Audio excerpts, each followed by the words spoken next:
Welcome to this video. This is a new part in our series on viewer games. Yeah, and this is a game that was sent to me by the white player here, Jared Plain.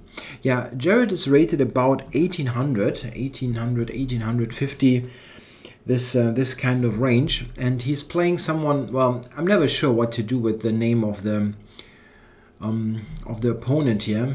So I'm going to say NN. Yeah, he's rated about 1850 as well. So we kind of have an even match here. Yeah, this is played in a regular classical time control game in an open tournament in Australia. So let's get going, and we have an open Sicilian here, the Najdorf, one of the most popular chess openings, and well, deservedly so. It tends to lead to very interesting unbalanced play, and we will see in this game a typical example of that. Yeah, here white on move 6 has a big choice, and Jared goes for bishop c4. This is the line that was favored by Bobby Fischer in the 1960s, and I think he even played it in the match against Spassky once or twice. I'm not quite sure if so I know that Spassky played this line, played the Najdorf. Or they might got to it from the classical Sicilian, but bishop c4 was definitely featured in the match. Yeah, this line is not very much en vogue at the moment on the top level, which does not mean yeah, that it is isn't good or anything like that.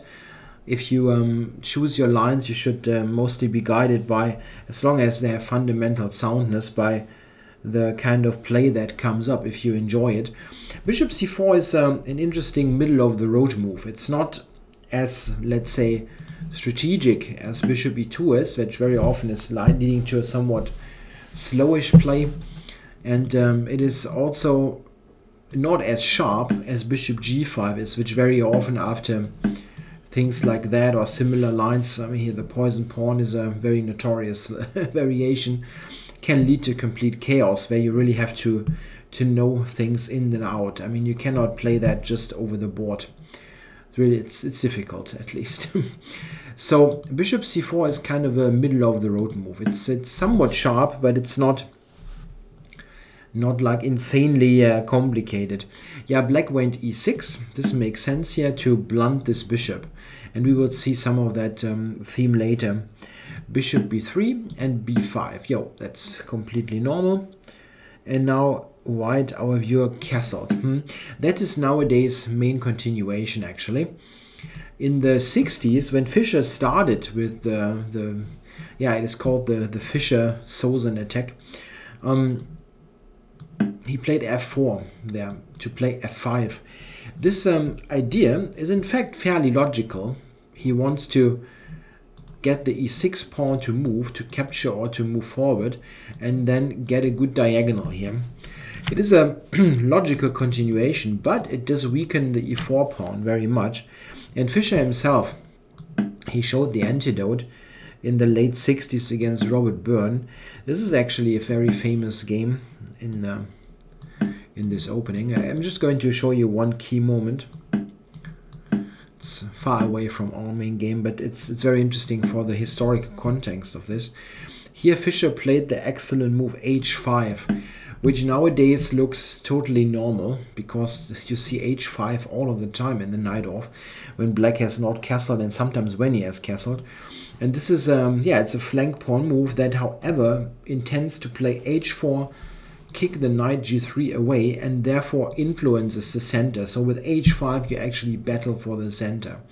This is not some kind of decentralized nonsense or so. It fights for the center, for the pawn on e4. Yeah, and Byrne didn't find anything better than the move h4, after which he already was in terrible shape. This, and Fischer won this very convincingly. Yeah, this game was basically the death spell of the f4 idea, and people tried to find other ideas for white. And what they came up with is, after this, which happened in the game, is the move queen f3. This is important. I'm not just telling you random opening stuff here, because we will see in the game why this is preferable. Queen f3 here is the main move nowadays. It gets this idea into the game. The rook is hanging on a8 and makes it a bit difficult for black now to develop. If you just play here, white is able to sacrifice here with great effect.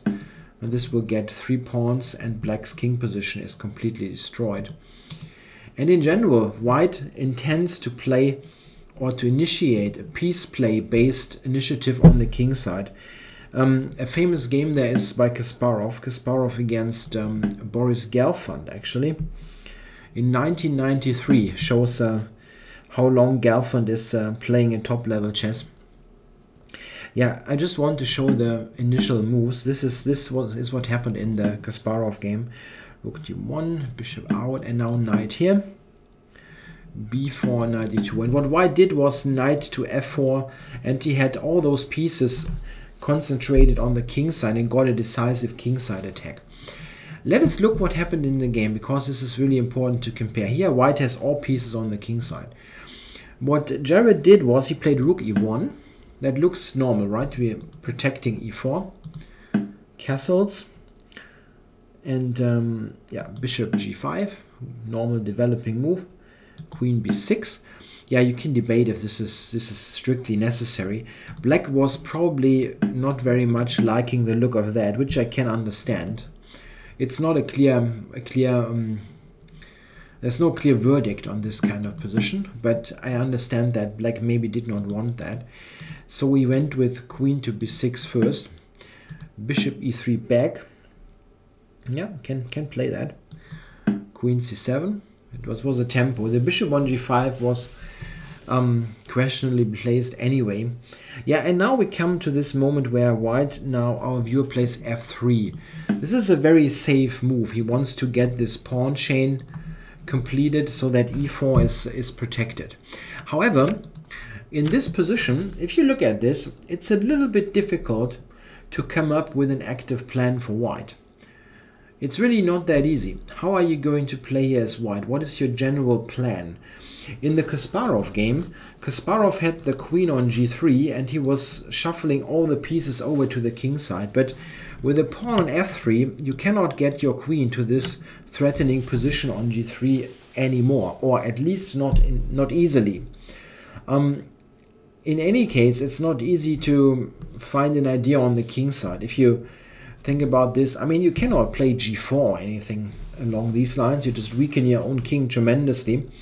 You have not castled long here, but short. And it's not easy to come up with a constructive plan forward. The thing is that in comparison, black's game is much easier. If we look at the next couple of moves, yeah, bishop d7 was played. Yeah, still he was afraid of the sacrifice, but it's okay. This way you get the knight d4 traded, and it was traded. Like rook d1. Now white is playing all the useful looking moves. Queen f2, that threatens to win the exchange. Rook b8 to prevent that. And now you're kind of at a dead end here. What are you going to do with white? It's not, I mean, I looked at this a little bit and I couldn't come up with a very clear constructive plan. The best that I could come up with is that white maybe should think of this bishop, which is really not that great. I mean, here, this bishop, which is not that great. It just always looks at those pawns here and doesn't really do much. I was thinking maybe it is an idea to put it on c2 somehow, like knight e2, c3, bishop c2, this kind of thing, and the knight maybe up to d4. This is an idea that I was thinking of. The problem is, as mentioned, white's plan is not obvious, not clear what he should do, while black's plan is very obvious. He can just push a5, b4, or a5, a4, or at the right moment d5, which is, the d5 is a typical Sicilian move that exchanges e against d pawn and leaves black with an extra center pawn. Here it is debatable, however, because in many cases you will help white to trade off the b3 bishop, which is not a great piece at the moment. Black's plan is easier here. It might not be a substantial edge or anything for black. I don't think that is the case, but it is easier to play for him, I believe. Yeah, our viewer Jarrett, he played king h1 now, which is kind of a move like I don't know what to do. King h1 is sometimes useful in the Sicilian whenever the f-pawn is moved, but here this diagonal seemed very safe. It's really not a necessary move at all, but he maybe did not find, pretty much like I also could not find, a good plan. I was thinking, for example, knight e2 is an idea, but here it's a question. Black does not need to, but he can play d5 at this particular moment, and will certainly have a fine position here. Yeah, move like f3. It all doesn't look very, very great. Black has some initiative on the queen side and a very harmonious position. The alternative is to not move the knight, and I was thinking maybe this is the move. At some moment maybe going for e5 if possible, but then Black definitely will start to set his pawns in motion, and in a position like that he's definitely comfortable, Black, I think. Yeah, this is still not a good piece. You get the knight to here. It's nothing dramatic for white. He's not losing or so, but I think Black is a little bit more comfortable here. In the game after king h1, the Black player went for queen b7. And this is a slightly mysterious move in my book, because, well, what is this? You're not going to win the e4 pawn ever. It's not clear what this move is doing. I would really prefer to push the queenside pawns. So I think just b4 would be okay. a5 is also possible, but this looks good. Knight e2. Yeah, you don't want to put it on the edge of the board. a5, threatening a4. I think this is a far more straightforward continuation, and it leads to similar type of positions as before. Here, for example, Black again can try to regroup this, but I think this is something that he can be satisfied with. Queen b7, I'm not really sure what it is doing, to be honest. It's not hurting Black much. For example, after a3, which was played, he still could have played a5, which he didn't. He played knight d7. Yeah, in this whole game he's very reluctant to make any commitment on the queen side, but a5 looked very normal here. Let's say if we just check out a line like that. Yeah, this is something that I would definitely prefer compared to the game continuation. Here Black has managed to open up the b file against the b pawn. C pawn is also a potential target, while Black has only two potential weaknesses, which is d6 and a4, and both are completely safe, right? a4 is protected by the bishop that can be retreated if necessary, and d6 is completely safe.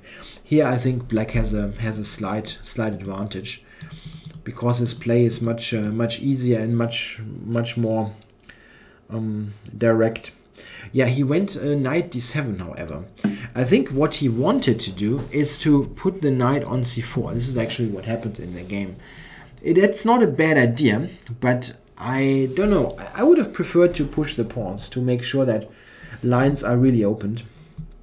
There's also a direct problem with the move. White here played knight to e2, which is, yeah, this is not illogical in any way. The idea to remove or to reroute the bishop, the knight, is good. It's not doing much on c3, and it might be better on d4, f4, something like that. However, there was a concrete possibility here that I think maybe White should have played. I'm not completely sure there. Knight d5 is the move. That's something that you always have to check in the Sicilian, the typical knight sacrifice. In this case, I think it leads to about equal play if Black defends correctly. Yeah, the knight is hanging, but if you take it with the pawn, that's really completely out of the question. Here White is much better. Yeah, we will trade pawn against bishop, and White will yeah, stay there. He will keep the two bishops. And if you, for example, just look at this kind of position, this is a fantastic piece now all of a sudden. And yeah, it's much better than the opposing knight. So e takes d5 is not a good idea. What is it that he should do? If he moves the bishop back here, then white has knight to b4, and again he will win this bishop for the bishop pair. It is the same structure that, as mentioned before, does not give white much in terms of activity, but at least here he will get the two bishops. I think the relatively best continuation is to take with the bishop, and after e takes to go e5, just blocking the position. Here I think white is maybe a little bit better, maybe, but it's nothing serious really. White will play like c3 and f4 and try to open up the position for his bishop pair. Black is not in a terrible shape though. This is definitely a playable position. A typical thing what black can do is like g6 and kind of fianchetto and try to play f5 at the right moment. This has to be very delicately timed though. Knight d5 was interesting, especially because it changes the course of the game completely. And quite often black player probably did not see the move coming. And there would have been a good chance that he would have been somewhat shaken by that happening. It is really often interesting psychological effect. If you can play such a move, this kind of sacrifice, and the opponent did not anticipate it, he sometimes will not respond in the best possible way. So if you have a spectacular looking move that has some objective merit, that is not bad, those kind of moves are always interesting to consider, simply also because they can shock the opponent. So that did not happen. White played knight d2. Objectively speaking, this is not bad or anything. I think knight d5 was just more promising. Yeah, black is now completing his knight tour here. Knight went to f4 here. White tries to shift over to the king side. This is not bad at all. Knight to c4, and here Jared dropped the bishop back to c1. That's a good idea, really. Yeah, we don't want to give up the bishop at the moment, and it can rather be on c1, where it is bishops are quite often not bad on the initial squares because they still have long-range capabilities. And here, in fact, white's long-term plan can be c3, bishop c2, and then maybe at the right moment e5. Yeah, trying to use both bishops in the king side attack. Black now played bishop to d7, queen g3. That all looks very logical. And now this is a key moment in this game. Black now plays the move rook b to c8, and this is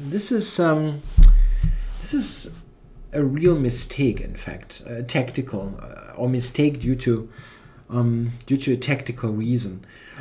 It looks completely normal. Yeah, we want to do something on the c file, completely understandable. However, white has a very good reply to the move. What black should have done is king to h8. Yeah, acknowledging the fact that the queen is on the g file opposed to the king, and this is almost always making for some kind of tactical idea. So he should have played this prophylactic move. We see that after rook b c8, white now had a chance that unfortunately he did not take. This is in fact the only moment in the whole game almost. There's a second crucial moment where white's play can be improved upon. It has to be said though that attacking variations that are possible are very, very complicated, so there's really nothing. I mean, white played a good game here, but we still have to look at what was possible, especially considering that the attacking lines now are very, very instructive. The best continuation here was to either take on c4 or play knight h5. It can be a transposition. Let's start with knight h5. It's almost the same thing, or it is the same thing actually. Yeah, okay, queen g7 checkmate. There is not much that black can do against that. besides the move g6. He cannot go bishop f8, which would actually be what you want to play. You don't want to weaken your king, but this is not working at all due to white simply taking on g7. Yeah, and bishop takes, bishop h6 will end in a quick checkmate. Yeah, it's really already made in 3 or 4 moves. We see that those pieces on the king side now do a good job. If you remember the Kasparov game, Kasparov played queen f3, g3, and then put the knight over c3, e2, f4. So we have kind of similar ideas, only in the Kasparov game it happened in a much quicker way. And here I think black really, in the phase earlier, he had some chances to really get a good and solid, maybe a slight advantage with the right kind of setup. And this was not possible in the Kasparov game. Yeah, black has to play g6 here. And now white should eliminate the knight. The knight is a possible defender, while the bishop on b3 is not contributing to anything on the king side at all. So he should take. It is funny that a rook takes c4 can be very quickly dismissed. This is actually losing rather quickly. Bishop g5 is the move. A very strong move. Now e7 is hanging. Black cannot take the knight. Check. Checkmate. No, that's a very quick mate. So what should black do? It's very hard. It's very hard now. If he takes there, queen takes is attacking the rook. That's a big difference to b takes c4. With b takes c4, the rook still being on c8 is protecting this rook. But here we actually win a tempo on the d8 rook. And after, let's say, queen covers it, knight f6 check, king g7, knight g4, black is busted. Yeah, there's queen h6 and knight f6, and well, you're going to not survive this. If king f8, for example, there's also this little trick.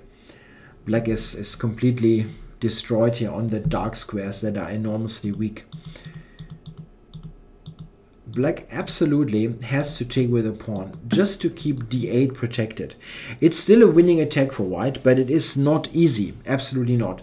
The big point is that the normal looking move, and this is, for example, something, I'm not sure what the white player calculated, but this is something where you can easily fail. Bishop g5 looks like the most normal move ever. In the other line, it was the winner.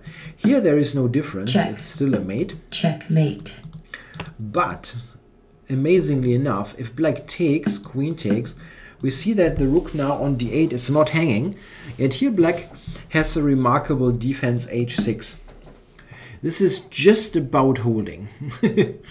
But it is. It is holding. In this situation, the queen is attacked. And white really has no good move here, amazingly. If you give the check, king g7, your queen is hanging, and where do you go? You can repeat, of course, and make a draw, but you have no you have no way forward. You can try to continue the attack, of course, with other means. If we go back to h6, if you go here, for example, the problem is that I think black can even capture on b2 if he wants. Or move the bishop, but this is also possible, just covering f6. And white has no clear forward. Rook d6, bishop e8, and white is not winning because the queen is just about not this arrow, but you know those squares, they are covered. Very difficult to see that before in this h6 move. We can look at queen h6, by the way. This is an interesting way to continue the attack. But it seems that after the capture here, a line like that is giving white compensation. Also, we shouldn't forget, white already has 2 pawns. Yeah, that's a good start. Sometimes you win a 3rd pawn, a 4th pawn, and so on. And then it's not really anymore the case that you are committed to checkmate. But here it seems that black can even take here the b2 pawn. It seems that white gets some attack, some compensation, but somehow it seems to be a dead end. I mean, white really is a little bit out of attacking forces. He just has the rooks, which are admittedly very actively placed on the d-file, but you don't have a clear way to improve. You can check forever, right? Queen h8 check. Can even go here and then start to check here again, but it is really just a draw. If you go back though to the situation, okay, to the situation after this, we saw that bishop g5 is not enough to decide the issue. White, however, has a continuation that does probably win the game. I don't think I found a defense there, and the move is e5. This is very strong and fairly typical move in many ways. With e5, we were making sure that this pawn is blocking the fifth rank, for example. We are kind of cutting the board in two parts, the queen side and the king side. We prepare bishop g5. And there are some distinct differences in this line with bishop g5 takes and h6. We will see that. For example, if black is, let's say, can he play? Yeah, it's hard to tell what exactly is his defense, but let's go d5, for example. Here, after d5, there again, bishop g5 is possible, but this is again defending. If black is, however, I think I had a line, let's say black is doing nothing, and then there's actually this one. Yeah, that's an additional problem. We are threatening e takes d6.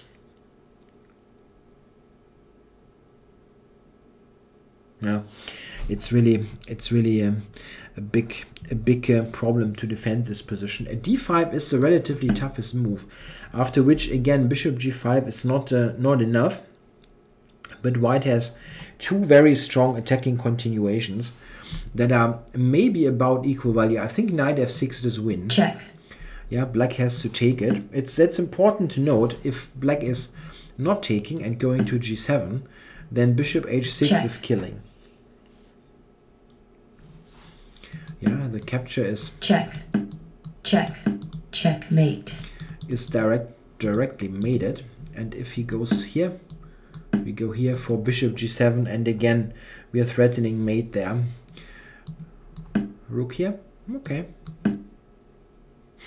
And white wins. Queen h7 mate or bishop takes e7. Yeah, it's that is far too much pressure. He has to take there. Bishop takes. ef, and now white has a simple plan, of course. Here, here, here, and mate.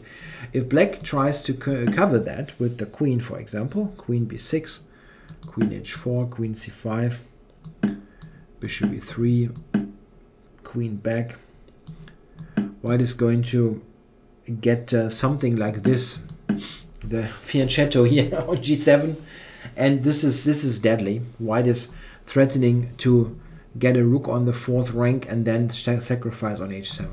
I'm talking about something like this. Let's say this. Check, check, checkmate. And mate. Yeah, and this is actually impossible to defend against. At least defend in a couple of moves. It's not like happening immediately, but very short order. If black is playing e5, for example, to try to cover both squares, we are still going here because of the d file pin. And again, our threat is queen h7. In a move, if a move like, h5 is coming, then queen g5, queen h6, queen h8 mate is deciding the issue. Yeah, it's a deadly attack. Instead of knight f6, there also is the move rook d4, by the way. This is quite interesting. It simply prepares to swing the rook over here. If black is playing a nothing move now, I mean, okay, let's say queen b6. That's not exactly nothing, but it's attacking the rook. Then you can just go over here. It is a deadly attack. Now knight f6 is again a threat in this position, a very big one. And if black takes the rook, we're just going to recapture. It is pretty hopeless if black takes everything, because the attack is totally only happening here on the dark squares. The dark squares are completely exposed, and you could give black, I mean, if you want, you could give 4 extra rooks, yeah, a7, b7, a8, b8, even a couple of queens. He's still getting checkmated. I hope I'm not talking nonsense here. Yeah, maybe if you have a queen on the 7th, you can defend or so. But, you know, the attack is super strong. It's impossible to defend against that dark squared attack. And, well, here, I mean, black has a new move here. If you do something like this, then this is definitely decisive now, as if we think of a similar situation here, the rook being on the h file is making a big difference. Mate in 2 ways, and black has no way to cover that. Yeah, it's really strong. Here rook d4 and knight f6, they are both winning. So this means with knight h5, white could have gotten a probably decisive attack. I mean, I invested some time to check it, but I couldn't find a defense for black. Maybe there is something, but it is really, really dangerous. Yeah, and black now played a move that I think is a bit strange, to be honest. He played the move g6. It wouldn't have occurred to me, I think. I think king h8 again would have been my choice. Sorry, h4 was played. I have to give you that information. h4 is the move that Gerald played, and now black played g6, which kind of probably makes clear why I find this strange, because you're playing g6 and now you're kind of justifying the h5 move, that is the h4 move, that now h5 is possible. I was thinking king h8 looks far more normal. It is actually also funny that if you look at this h4, let's say black is completely ignoring everything, yeah, and we have the same position as before, with a5 and h4 inserted. Here knight h5 is not as powerful. It's quite interesting, because if we look at exactly the same line, e5, d5, knight f6, check, takes. Here we see that the extra move h4 is actually hurting white a little bit, because you don't have like h4, h6 possible, or rook h4, rook to h4 via d4. So the pawn move is a little bit, yeah, favorable for black in comparison. The thing is that this position is still good for white, yeah. The d7 bishop is terrible, and the dark squares remain weak. But it is not as convincing as it was one move before. Yeah, but black played g6. Maybe he really was irritated by this possibility, and therefore went g6. I still would have would play a king h8, but okay, g6, h5. Yeah, and now black played actively. Bishop f6 is what he played, and this is a very risky decision, and probably not a very good one. He could have played also a move like, and this is probably what I would consider, to play something like bishop back to e8.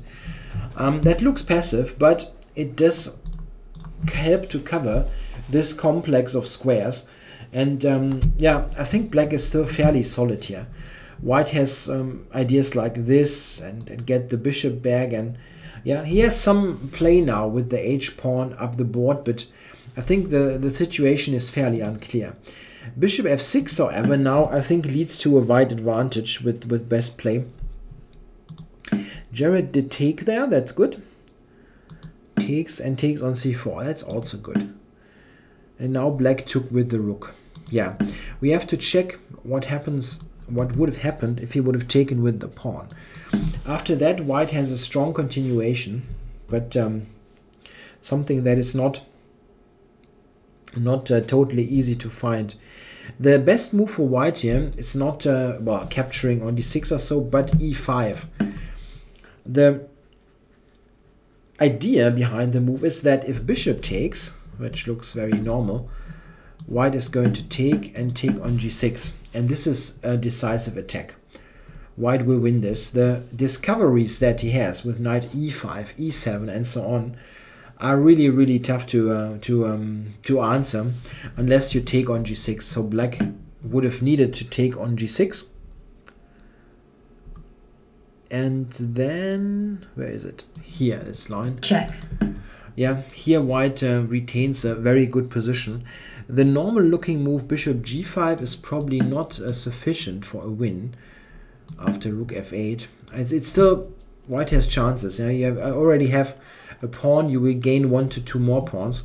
But I think in comparison, there is a better continuation after this.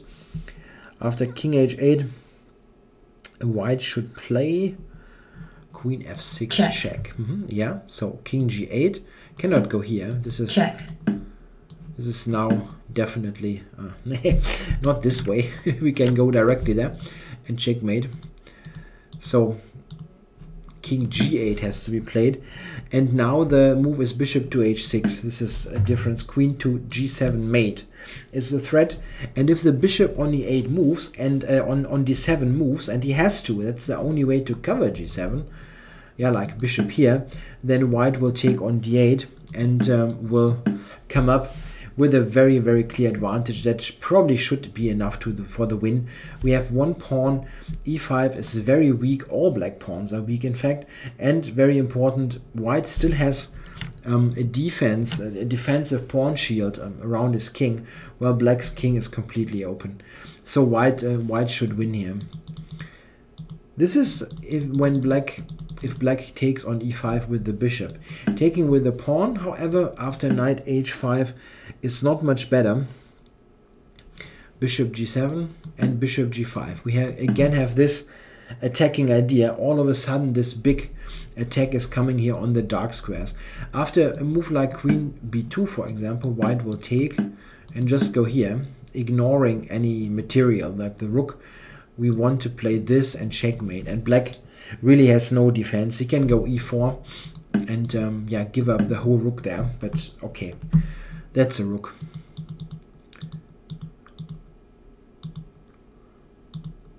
Yeah, black really is out of defenses here. After e5, he will probably lose the game. So it was a very good opportunity with this.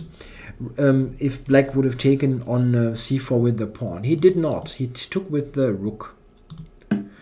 And here again, white has yeah, a very important moment when he has to decide what to play. There are tempting continuations. Jared's move is interesting and leads to a wide attack that is not easy to repel. He took on g6. I'm going to show you that before I look at the move that was not played. You can probably guess the move. Knight h5 again was a very interesting possibility, and one that probably would have won the game. At least I couldn't find a defense. It's not easy, however, to find all the key moves that are necessary there. Yeah, what should black do? f6 is hanging with check. So let's say he goes all the way back in the corner. Then queen h4 is decisive with a tempo. Yeah, with the rook now away from c8, the d8 rook is hanging again, and something like this is check. Fairly simple business with bishop h6 coming. Or yeah, again, it's usually bishop h6 that will win. Something check. Like that is also quite convincing. So black cannot go to h8, but he has to move the bishop somewhere. The toughest is probably bishop to e7. And again, white is coming with bishop g5. Tempo, yeah, tempo on the bishop there. That's very important. Yeah, and here black, I don't think he has anything to defend there. Bishop c6 he can play. And here it is interesting, again, that knight f6 check is premature due to king here. Problem is that here white has nothing more than giving checks, but he cannot win anymore. This is not winning due to king h6. Check. And now we are out of checks. If we go here, black will take this gladly and win with 2 extra pieces. So we don't have a decisive win there, or decisive continuation there, but white has a better move. Again, e5, a move that we have seen before, this idea. And now knight f6 is a big threat. Yeah, if black now would play yeah, something like that, let's say we have knight f6 and we're going to win as king g7 bishop h6 leads to checkmate. Not sure what the software did there, but this is checkmate. Desperado a little bit and then checkmate. Gets mated there. So he has to take, and after bishop takes, this is just too much. Yeah, the idea to play queen on the h file, queen h8 is impossible to defend against. Well, d5 is also quite terrible, but it was shown here to see the attacking possibilities that are in the position. Yeah, what black should do is the relatively best defense, and it looks kind of strange, is I think bishop f3 is what the computer is giving. That is at least a little bit tricky, because after check, bishop h5, in this particular moment it's quite funny that bishop takes d8 here, which looks completely normal. Yeah, taking the rook is not easy to win, because black has this funny reply, yeah, based on this little thing. And well, white might win here, but yeah, it's not really totally clear. It's much easier to not take the rook and just play a move like queen to e3, intending queen h6 and checkmate. And black really has no defense against that. If he covers that with the king, then we can take. We don't run into rook g4 with tempo. So we have time now, if he goes rook g4, to just defend here with rook d2, and all is fine. We just basically a rook up. Yeah, that was knight h5. No, knight h5 again was a key attacking possibility that was possible. It was not played. Jared took on g6 with the knight. A very tempting move, of course. Let's have a look. This is clear. Takes. So what white does have here, he has 3 pawns for the piece. That's good. Yeah, it's I mean, we shouldn't get into the habit of just counting pawns and so on, but 3 pawns is kind of okay for a piece. It's very much always about the position, yeah, in those kind of unbalanced material situation. Yeah, well, 3 pawns you have, and you have the attack, definitely. Yeah, black's king is kind of unsafe, and black now is also limited to a couple of replies. He can only play 2 moves here. The move rook f8 as played in the game, and the move rook dc8, as white was threatening to double there. In a situation then, this would be a deadly pin, if that would be in effect. This was possible, and I think not a bad defense after bishop h6. For example, here, check, queen here. Black will be able to trade queens, and I think he has decent chances to get a draw at the end. He will always have counterplay with his pieces against the pawns, and yeah, I think black has decent chances here. The move rook f8, what he played, is also not bad, but we see it's not an easy task. Bishop h6, yeah, very normal. Rook d1 was also possible, and it could lead to something very similar to what I just showed. But okay, bishop h6 was played, and now we come to I mean, there were very critical moments before, but here it's a decisive moment for the black player.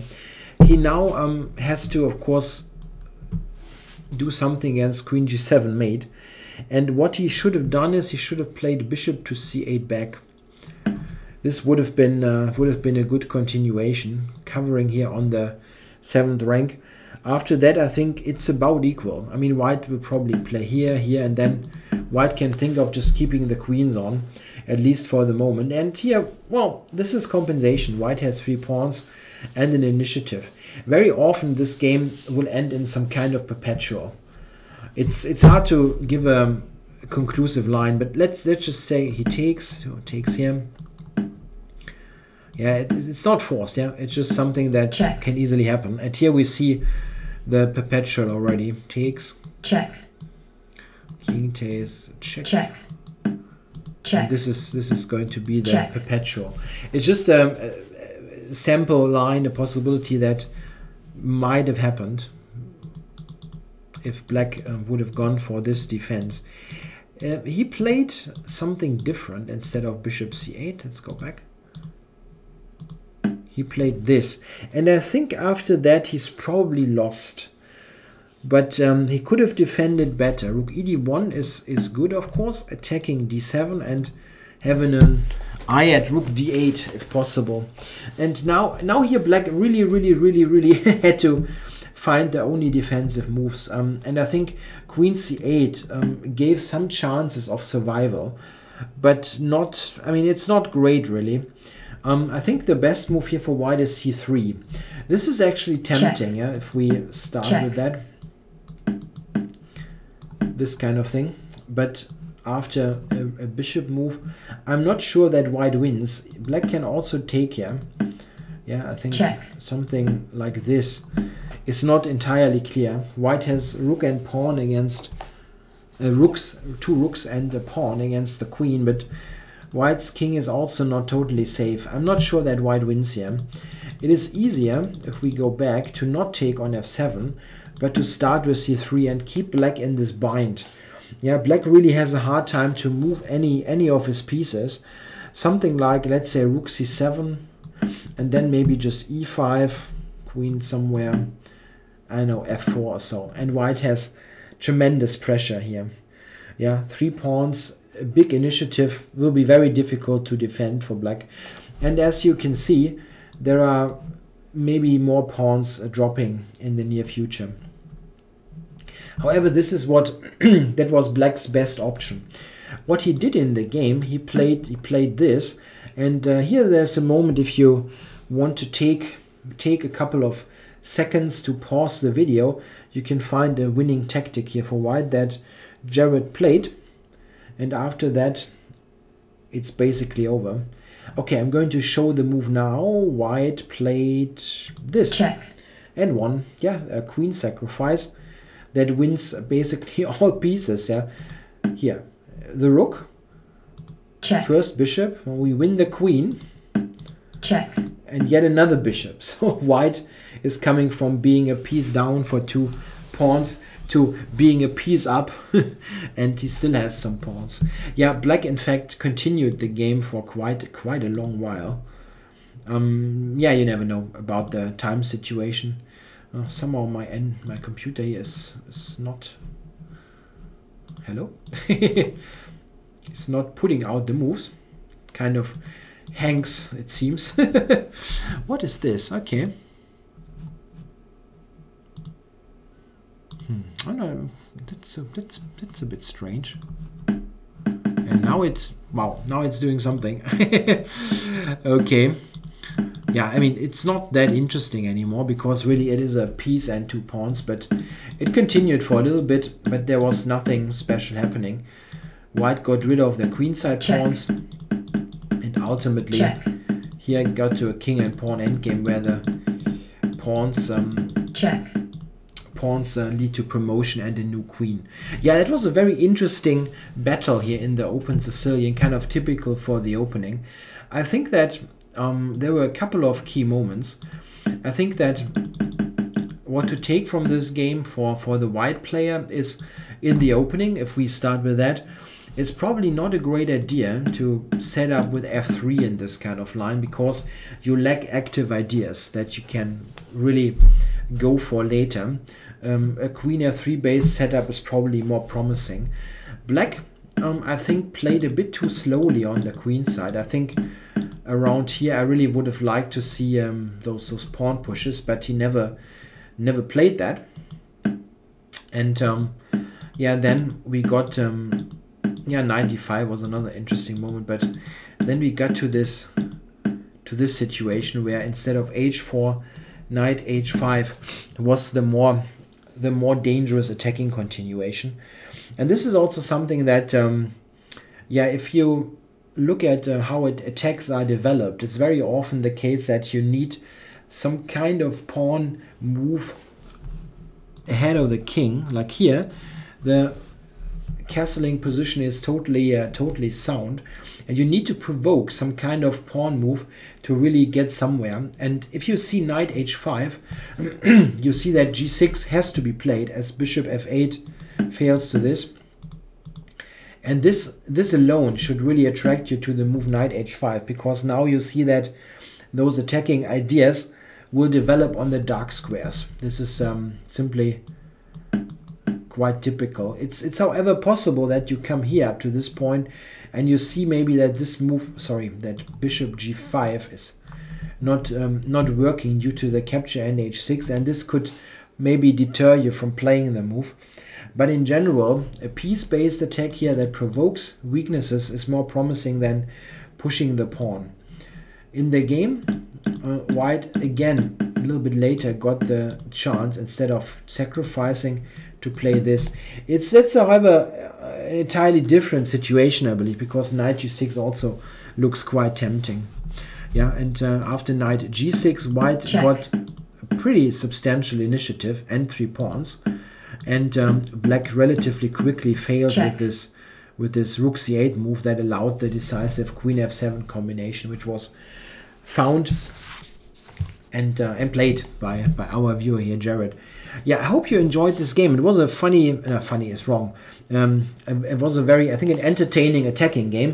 Funny is the wrong word. It was an entertaining attacking game where there were many interesting possibilities. I think those knight h5 based attacks are quite instructive to look at. Yeah, I hope you enjoyed that. And yeah, I'm going to do those viewer games a little bit more regularly. But I really couldn't do anything in the last 2 weeks. I was totally swamped with stuff. And yeah, now I've got a little bit more time to do additional videos. Yeah, I hope you liked that. Thanks for watching.